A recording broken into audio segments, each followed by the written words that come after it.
नमस्कार बंधु माने आसंतु आज आम भेक्टी माछर तरकारी पूरा सिंपल उपाय रे बनैबा।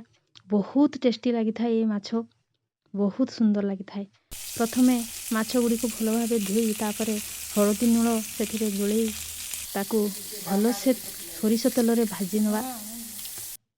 भल से भाजबे नहले भांगी जाई थाए। तापरे आमे कढ़ई रे किछि तेल गरम करिबा।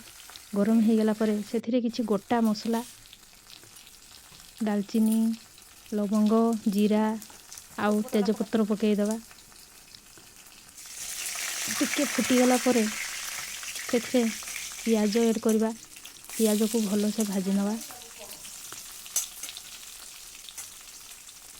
भल से भाजी जीवे जमती पियाज जमती का तार कलर टिके चेंज हो जीवो।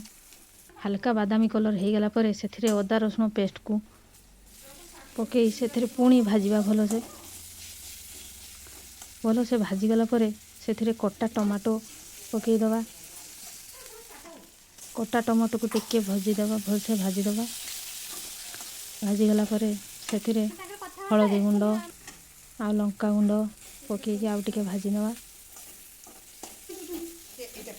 भाजी गला परे सेथिरे अल्प पानी टिके दे दवा एवं ताको टिके कषिबा पई छाडी दवा। मसला को टिके भल से कषि नवा। कषि गला परे सेथिरे भजा जाइथिबा आलू को पकई दवा। आउ टिके भल से कषिबा। टिके मीडियम आंच रे कषिबे देले बहुत टेस्ट लगी थाए। तापरे सेथिरे मु टिके सोरिष बटा पकई देथिली। सोरिष बटा देले आउ टिके भल लागे। सेटा जे चाहिले पकी परिबा नहले न पकेले भी चलिबो। मते टिके भल लागे सोरिष बटा पकले बहुत टेस्ट लगी थाए।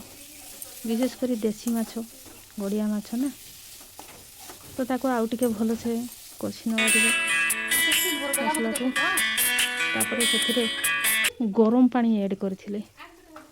गरम पानी ऐड कले आउ टिके तरकार टेक्सचरटा भल आसथाए। टिके गरम पानी जेतिकी दरकार सेतिकी पानी देबे जेमतिका तरकारी टिके फुटिबो। तो तरकारी की फुटिया पई छाड़ दे साला परे सेथिरे आमे माछ गोटे गोटे ऐड करबा। गोटे गोटे माछ पकेबा। टिके पानी फुटिला परे ही माछ पकेबे नहले माछ भांगी जिबार बहुत संभावना थाए एवं तरकारी आ आइंसा बास करि न थाए। तेणु ध्यान रखिबे। देखो तो एमतिका माछ एते बढ़िया लागुची। टेस्ट लागुची। बहुत सुंदर टेस्ट जना पड़ुची। बहुत सुंदर लागियो। देखो केमतिका कलर आसी जाइए एवं तापरे आमे टिके गरम मसला गुंड आ अलैची गुंड टिके पकई दवा।